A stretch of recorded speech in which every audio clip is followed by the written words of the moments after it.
Jusqu'ici, on a étudié les réactions chimiques d'un point de vue uniquement thermodynamique, c'est-à-dire qu'on s'est intéressé à l'état de départ et à l'état d'arrivée, mais on n'a pas du tout pris en compte ce qui se passait entre les deux.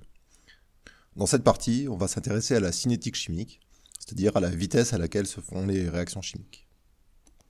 Pour commencer, on va essayer de définir ce que c'est que la vitesse de la réaction, et pour ça, on va prendre comme exemple cette réaction, avec des réactifs A et B qui donnent des produits C et D. On part d'un état initial, où il y a une certaine quantité de A, B, C et D, et puis on laisse évoluer le système et la réaction chimique se produit. Au fur et à mesure, A et B sont consommés et C et D sont produits. À un moment, si la réaction est totale, lorsqu'il n'y a plus de B, par exemple, la réaction chimique s'arrête. On peut représenter l'évolution de la réaction graphiquement, donc on va tracer la quantité de matière en fonction du temps de chacune des espèces chimiques. On voit qu'au fil de la réaction, les réactifs disparaissent et les produits apparaissent. Alors si on s'intéresse par exemple à la quantité de matière de C, on voit que la vitesse à laquelle l'espèce chimique C est formée, ça va correspondre à la pente de la tangente à la courbe de la quantité de matière de C en fonction du temps.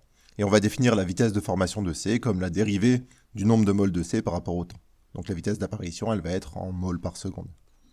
Et on voit graphiquement que plus la courbe de l'évolution de C en fonction du temps est plate, et moins la vitesse de formation va être grande. Donc on peut, comme ça, en prenant la tangente en plusieurs points de la courbe, calculer la vitesse de formation de C en ces points-là. De la même manière, on peut définir la vitesse de formation de D, de A et de B. Et on va remarquer que pour les réactifs A et B, leur vitesse de formation est négative, puisque la pente de la tangente est négative. Et dans ce cas-là, on va plutôt définir ce qu'on appelle la vitesse de disparition, qui est l'opposé de la vitesse de formation. C'est moins la dérivée de la quantité de matière par rapport au temps. Alors la vitesse de formation ou la vitesse de disparition nous donne des indications assez précises sur comment évolue la quantité de matière d'un produit, mais nous, ce qui nous intéresse, c'est plutôt la vitesse de la réaction. Et évidemment, la vitesse de formation d'une espèce chimique dépend de l'espèce chimique considérée. Pour les produits, elle va être positive, pour les réactifs, elle va être négative, et même entre les produits, ça va pas être la même. On voit que pour C et D, la pente de la tangente, c'est pas la même. On va essayer de trouver une grandeur qui va caractériser la vitesse de la réaction. Donc pour ça, on va remarquer que si on trace les courbes, non plus de la quantité de matière, mais de la quantité de matière divisée par le coefficient stoichiométrique, alors les courbes représentatives de l'évolution de C et de D, elles deviennent très similaires. Et on remarque qu'à chaque instant, leurs tangentes sont parallèles, donc elles ont la même pente, et donc les dérivées de ces deux grandeurs seront égales. Alors si on se rappelle de la définition de l'avancement d'une réaction chimique, qui est la quantité de matière d'une espèce chimique moins sa quantité de matière initiale divisée par le coefficient stoichiométrique algébrique correspondant, on remarque que la dérivée de ND sur delta, par exemple, ça correspond à la dérivée de xi par rapport au temps, à la dérivée de l'avancement. Et ça nous amène à définir ce qu'on appelle la vitesse de réaction, comme la dérivée de l'avancement par rapport au temps. Et ça, c'est assez logique, parce que quand on étudiait l'équilibre d'une réaction chimique, on avait justement défini l'avancement comme une manière de déterminer l'évolution de la réaction chimique, indépendamment d'une espèce chimique particulière. Ben là, c'est pareil, ça nous donne une vitesse de réaction qui est indépendante d'une espèce chimique particulière. Alors par contre, la chose à laquelle il faut faire attention, c'est que l'avancement n'est pas une grandeur physique, elle dépend de l'écriture de l'équation de réaction, et du coup, la vitesse de réaction n'est pas non plus une grandeur physique. C'est un outil qui va nous permettre d'étudier les vitesses de réaction, mais on gardera à l'esprit que la valeur de la vitesse de réaction dépend de l'écriture de l'équation de réaction.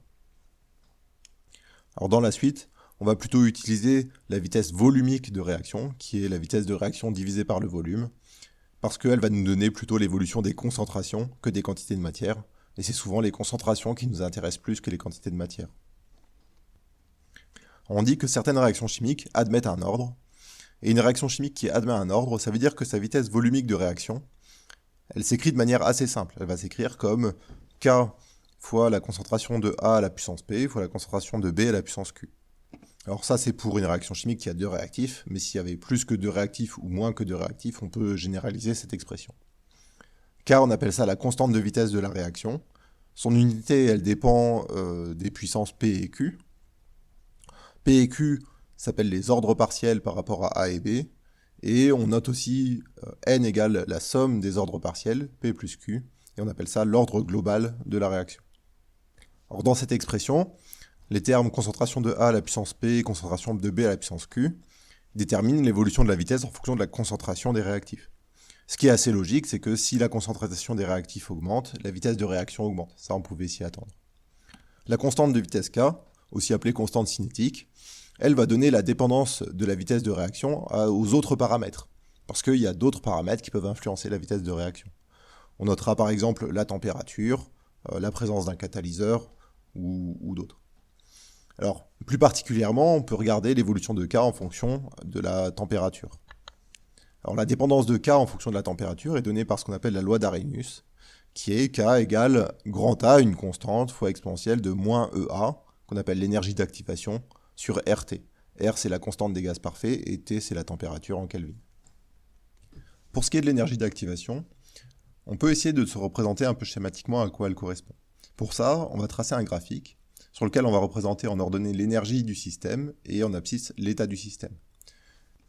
Alors l'axe des abscisses, il représente l'état du système au cours de la transformation chimique. Et par exemple, on peut imaginer que c'est le temps qui s'écoule lors de la transformation de A plus B en C plus D. Alors initialement, le système est dans un état de plutôt basse énergie, dans l'état A plus B. Et on voit que s'il veut atteindre l'état C plus D, il faut qu'il passe une espèce de petite colline. Donc il y a une espèce de barrière d'énergie à franchir. Une fois que cette barrière est franchie, il se retrouve dans l'état C plus D.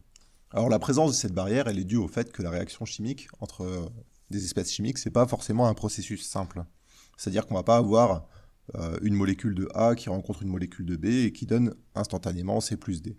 C'est-à-dire qu'il va y avoir des étapes intermédiaires, et durant ces étapes-là, il est possible que l'énergie du système soit plus grande que l'énergie finale. Et la hauteur de la barrière d'énergie à franchir, c'est ça qu'on appelle l'énergie d'activation. Alors pourquoi est-ce que l'énergie d'activation, elle intervient dans la vitesse de réaction? On peut le comprendre de manière assez simple. Imaginons un système où il y a beaucoup de A et de B. Alors si les molécules A et B arrivent à avoir assez d'énergie pour passer cette barrière d'énergie, c'est bien parce qu'elles ont une agitation thermique et qu'elles ont toute une vitesse. Et du coup, cette énergie, elle va venir des collisions entre A et B. Ben, plus la barrière est élevée, et plus il va falloir des collisions entre des molécules rapides pour passer la barrière. Et on sait que dans un mélange de molécules, les molécules elles ont une vitesse moyenne, donc la majorité des molécules ont une vitesse qui est autour de cette vitesse moyenne, et il y a quelques molécules qui sont plus rapides, quelques molécules qui sont plus lentes, mais plus on cherche une énergie cinétique élevée, et moins on va trouver de molécules avec cette énergie cinétique. Et du coup, si la barrière de potentiel est très élevée, il va y avoir beaucoup moins de molécules, proportionnellement, qui vont pouvoir la franchir. Et ça réduit la concentration effective des molécules qui peuvent participer à la réaction. Et du coup, la réaction va être plus lente. Alors maintenant, on va se demander quelles expériences on peut réaliser pour étudier la loi de vitesse d'une réaction chimique. Donc on va reprendre la même réaction qu'on a étudiée avant, avec A, B, C et D, et on va voir ce qui se passe. Si on met une certaine quantité de A, de B au début, et qu'on laisse la réaction se produire, on voit que les réactifs sont consommés, que les produits apparaissent, et au bout d'un moment, si la réaction est totale, lorsqu'il n'y a plus de A, la réaction s'arrête. Et il reste encore un peu de B. Ça veut dire qu'il y avait au début de la réaction un peu trop de B par rapport à A. Donc on va recommencer la même expérience avec la même réaction chimique, mais cette fois-ci on va mettre un petit peu moins de B et on va essayer de faire en sorte qu'il y ait juste assez de B et de A pour qu'à la fin de la réaction, les quantités de matière des réactifs soient égales à 0. Alors lorsque cette réaction se produit, on voit bien qu'à la fin de la réaction, il n'y a plus du tout de A ni de B. Les deux arrivent à 0 en même temps. Dans ce cas-là, on dit que les réactifs sont en proportion stoichiométrique, et on peut montrer qu'en proportion stoichiométrique, la concentration de A divisée par alpha, le coefficient stoichiométrique associé à A, est égale à la concentration de B divisée par bêta, le coefficient stoichiométrique associé à B. Alors ça, on peut le réécrire comme concentration de B égale bêta sur alpha fois concentration de A. Et ce qu'il faut bien comprendre, c'est que cette relation, elle est valable au début de la réaction, mais au cours de la réaction à n'importe quel instant. Donc à n'importe quel instant, la concentration de B est reliée à la concentration de A par cette relation. Dans ce cas-là, on peut réécrire la loi de vitesse. On avait V qui était égal à K concentration de A puissance P fois concentration de B puissance Q. On va remplacer B par son expression en fonction de A. Et donc on obtient à la fin K fois bêta sur alpha à la puissance Q, multiplié par concentration de A à la puissance P plus Q. Donc le facteur K bêta sur alpha puissance Q, on va appeler ça K apparent, c'est une constante de vitesse apparente. et on reconnaît P plus Q qui est N, l'ordre global de la réaction. Et du coup, la loi de vitesse, dans cette expérience-là, où les réactifs sont en proportion stoichiométrique, elle devient V égale une constante de vitesse apparente fois la concentration de A à la puissance N. Et donc on voit que si on fait une expérience avec les réactifs en proportion stoichiométrique, tout se passe comme si on avait une réaction chimique avec un seul réactif qui est A, une constante de vitesse qui n'est pas la constante de vitesse de la réaction, mais une constante apparente qu'on peut calculer en fonction des coefficients alpha et bêta.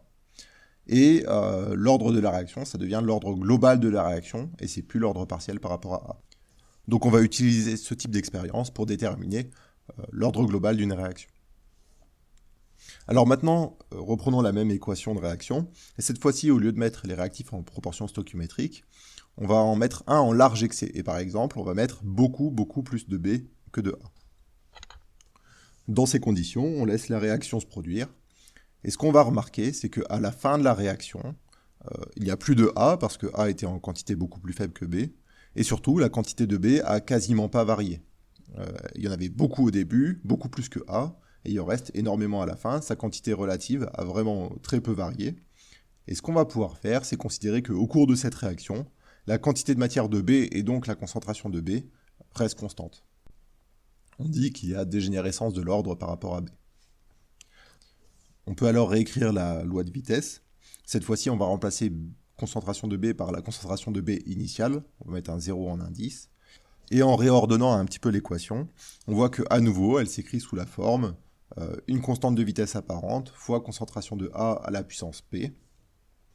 Et cette fois-ci, c'est l'ordre partiel par rapport à A qui apparaît, l'ordre partiel par rapport à B a disparu. Donc on va utiliser ce type d'expérience pour déterminer l'ordre partiel par rapport à une des espèces chimiques. Alors ce qui est intéressant avec ces deux types d'expériences, c'est qu'à chaque fois, on se ramène à une expression de la loi de vitesse comme une constante de vitesse apparente fois la concentration d'un des réactifs à une certaine puissance. Et on va voir maintenant comment on fait en pratique pour déterminer la constante de vitesse apparente et la puissance. Alors on va partir du principe qu'on a mesuré la concentration d'un des réactifs ou du réactif A en fonction du temps, et on va essayer de tracer le graphique qui représente la vitesse de réaction en fonction de la concentration de A. Alors pour ça, on remarque que la vitesse de réaction, c'est moins 1 sur alpha fois la dérivée de la concentration de A par rapport au temps. Et pour avoir la dérivée de la concentration de A, il suffit de prendre la pente de la courbe de la concentration de A en fonction du temps. Donc on va déterminer la pente de la courbe pour plusieurs points, et on va reporter chacun de ces points dans le graphique de la vitesse, ce qui va nous donner un graphique qui représente la vitesse de réaction en fonction de la concentration de A. Alors on va garder que le graphique de la vitesse en fonction de la concentration, et on va essayer de réécrire la loi de vitesse, et cette fois-ci on va prendre le logarithme de chaque côté. Ce qui nous donne que le logarithme de V égale au logarithme de la constante de vitesse apparente plus P fois le logarithme de la concentration de A. Et maintenant, on va tracer le logarithme de la vitesse en fonction du logarithme de la concentration de A. Donc on va avoir Y, qui est le logarithme de la vitesse, qui est égal à ln de k apparent, une constante, plus P fois X, qui est le logarithme de la concentration de A. Quand on effectue cette transformation sur le graphique, on remarque que les points s'alignent sur une droite, ce qui est ce à quoi on s'attend, parce qu'on a une équation de la forme Y égale une constante plus P fois X. La pente de cette droite, ça va nous donner l'ordre de la réaction, l'exposant P, et l'ordonnée à l'origine, qui est le logarithme de la constante de vitesse apparente. Donc on voit qu'on va pouvoir déterminer comme ça graphiquement la puissance P et la constante de vitesse apparente. Et la puissance P, ça va nous donner soit un ordre partiel, soit l'ordre global, selon le type d'expérience qu'on a réalisé. Cette méthode-là, on appelle la méthode différentielle, parce qu'on va calculer des dérivées de la concentration au cours du temps pour chaque point. Alors la méthode différentielle, c'est pas forcément la méthode qu'on utilise le plus souvent, parce qu'elle demande beaucoup de travail, c'est-à-dire qu'il faut tracer le graphique de la concentration au cours du temps, déterminer la pente de la tangente en chaque point, les reporter sur un autre graphique, où on a tracé le logarithme de la vitesse en fonction du logarithme de A, déterminer la pente, etc. Et on va voir que dans certains cas particuliers, on a des méthodes un petit peu plus simples, qui permettent de déterminer l'ordre de la réaction et la constante de vitesse apparente.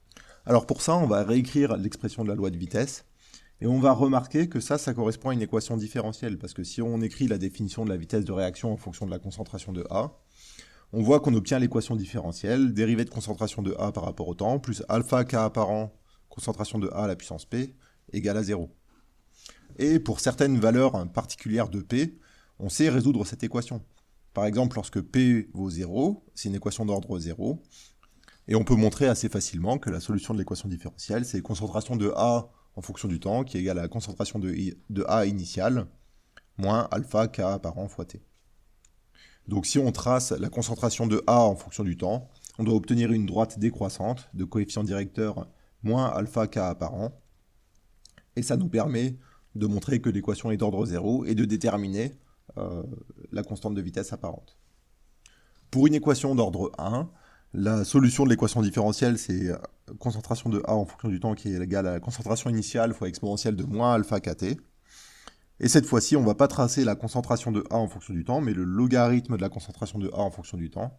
Et on obtient à nouveau une droite de coefficient directeur moins alpha K apparent.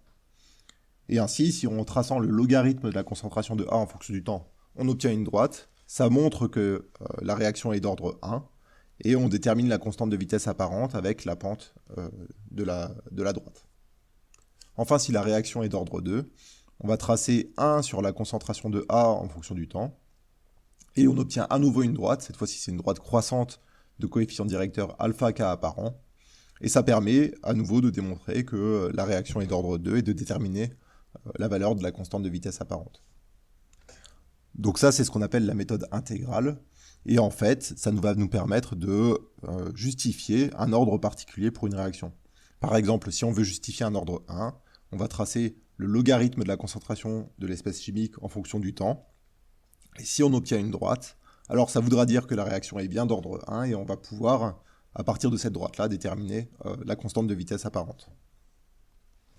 Alors il reste un point qui n'a pas été traité, c'est le cas du temps de demi-réaction. Alors le temps de demi-réaction, c'est le temps de la moitié de la réaction. Pour le déterminer, on regarde l'évolution de la concentration d'un réactif au cours du temps. On va imaginer que la réaction est totale. Et ce qu'on va faire, c'est on va regarder à quel moment la concentration devient égale à la moitié de la concentration initiale. Et c'est ce temps-là qu'on appelle le temps de demi-réaction. Alors on peut déterminer l'expression du temps de demi-réaction en fonction de la concentration initiale en réactif. Et on va montrer que pour un ordre 0, le temps de demi-réaction, c'est la concentration initiale divisée par alpha K apparent. Donc le temps de demi-réaction, il est proportionnel à la concentration initiale. Plus on met de réactifs au début et plus le temps de demi-réaction va être grand. Pour un ordre 1, le temps de demi-réaction, c'est ln de 2 sur la alpha K. Ça, c'est indépendant de la concentration initiale. C'est-à-dire que quelle que soit la concentration initiale en réactif, le temps de demi-réaction sera toujours le même. Et pour un ordre 2, on a cette expression-là, et le temps de demi-réaction, il va être inversement proportionnel à la concentration initiale en réactif. Plus on en met au début, et plus la réaction va être rapide, plus le temps de demi-réaction va être court. Donc ça nous donne une autre méthode qui va nous permettre de déterminer l'ordre d'une réaction chimique, ou de montrer qu'une réaction a un ordre particulier. Il suffit de voir l'évolution du temps de demi-réaction en fonction des concentrations initiales en réactif, et on peut discriminer un ordre 0, 1 ou 2.